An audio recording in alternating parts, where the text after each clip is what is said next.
এখন পর্যন্ত কি কেউ স্বীকারোক্তিমূলক জবানবন্দি দিয়েছে? এটা আমরা এই আদালতে এখনও আমরা এইসব মামলায় কোনো স্বীকারোক্তিমূলক জবানবন্দি দেওয়া হয় নাই। তবে তাদের তদন্ত চলছে এবং তাদের রিমান্ডে নেওয়া হচ্ছে এবং রিমান্ডে তাদের থেকে গুরুত্বপূর্ণ তথ্য পাওয়া গেছে এবং পাওয়া যাচ্ছে। এগুলি তদন্তের কারণে এবং তদন্তকারী কর্মকর্তা তদন্তের সুরক্ষার কারণে সেগুলি হয়তো প্রকাশ করছে না। এগুলি পরবর্তী যখন এই তদন্তকারী কর্মকর্তা পুলিশ রিপোর্ট দিবে, চার্জশিট দিবে, তখন সেগুলি আপনারা জানতে পারবেন। আজকে মোট সালমান এফ রহমান, হাসানুল হক ইনু, রাশেদ খান মেনন, আনিসুল হক, জুনায়েদ আহমেদ পলক সহ প্রায় 12 জনকে বিজ্ঞ আদালতে উপস্থাপন করা হয়।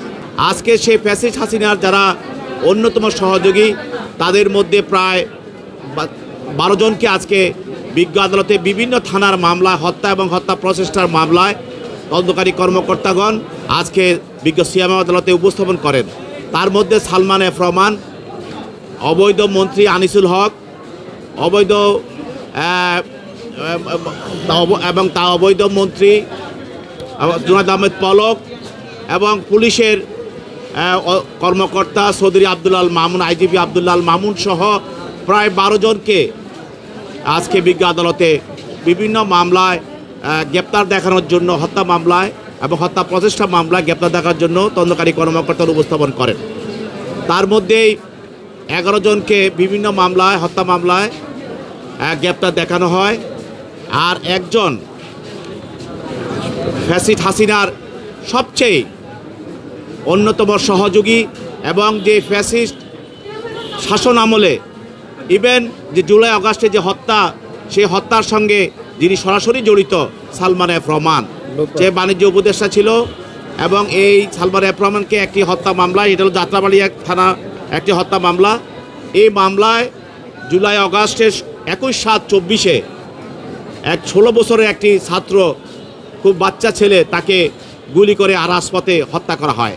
এই হত্যা মামলায় সালমান এফ রহমান একজন এজাহার নামীয় আসামি এবং এই মামলায় আপনারা জানেন যে জুলাই হত্যা যে মামলাগুলো, আমরা বলি এই মামলা দুটো দিক। একটি হলো যারা অপরাধমূলক ষড়যন্ত্র করেছে তারাও এই মামলার আসামি, আর যারা সরাসরি গুলি করে হত্যা করেছে তারাও এই মামলার আসামি।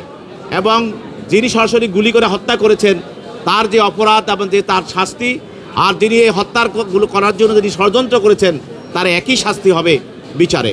সেই হিসাবে আপনারা জানেন যে গণভবনে ফ্যাসিস্ট হাসিনার সঙ্গে সালমান এফ রহমান সহ জুনায়েদ আহমেদ পলক এবং হাসানুল হক ইনু এবং রাশেদ খান মেনন এবং আরও অন্য যারা, তারপর আরাফাত সহ আরও অন্যান্য যারা, ওবায়দুল কাদের সহ অন্যান্য যারা অবৈধ মন্ত্রী এবং 14 দলীয় যারা আছে তারা, নেতারা, সহযোগী যারা আছে, তারা বারবার গণভবনে বসে তারা স্বৈরাচারী হাসিনাকে টিকিয়ে রাখার জন্য, এই হত্যাগুলো চালানোর জন্য তারা ষড়যন্ত্র করেছে। অতএব এই ষড়যন্ত্র করার কারণে রাজপথে এই হত্যাগুলো হয়েছে। এই হত্যার জন্য, এই অপরাধমূলক ষড়যন্ত্রের জন্য তারা যে গণভবনে বসে বিভিন্ন জায়গায় বসে যে ষড়যন্ত্র করেছে, সেই জন্য তাদেরকে এই মামলাগুলো, তাদের বিরুদ্ধেও এই মামলাগুলো অভিযোগ গঠন করা হবে এবং তারা এই মামলাগুলো তারা শাস্তি তারা পাবে। সেছাড়াও যে চৌধুরী আব্দুল্লাল মামুন, পুলিশের প্রধান কর্মকর্তা, আইজিপি, আপনারা জানেন যে জুলাই আগস্টের এই আন্দোলনের সময় পুলিশের সবচেয়ে ঊর্ধ্বতন কর্মকর্তা ছিলেন তিনিও তার পুলিশ হেডকোয়ার্টারে এবং বিভিন্ন জায়গায় পুলিশের সঙ্গে তার সলা পরামর্শ করে এবং গোপন বৈঠক করে এই হত্যাগুলো চালিয়ে যাওয়ার জন্য যে ষড়যন্ত্র করেছে এবং নির্দেশ দিয়েছে, সেই জন্য সেই এবং অন্যান্য পুলিশ কর্মকর্তা এবং তারা সরাসরি রাজপথে জড়িত ছিল গুলিতে, তারাও এই অপরাধমূলক ষড়যন্ত্র এবং সরাসরি হত্যা অংশগ্রহণ করার জন্য এই অপরাধের সঙ্গে জড়িত থাকার কারণে তাদের বিরুদ্ধে এই মামলাগুলোতে তাদের বিরুদ্ধে শাস্তি হবে।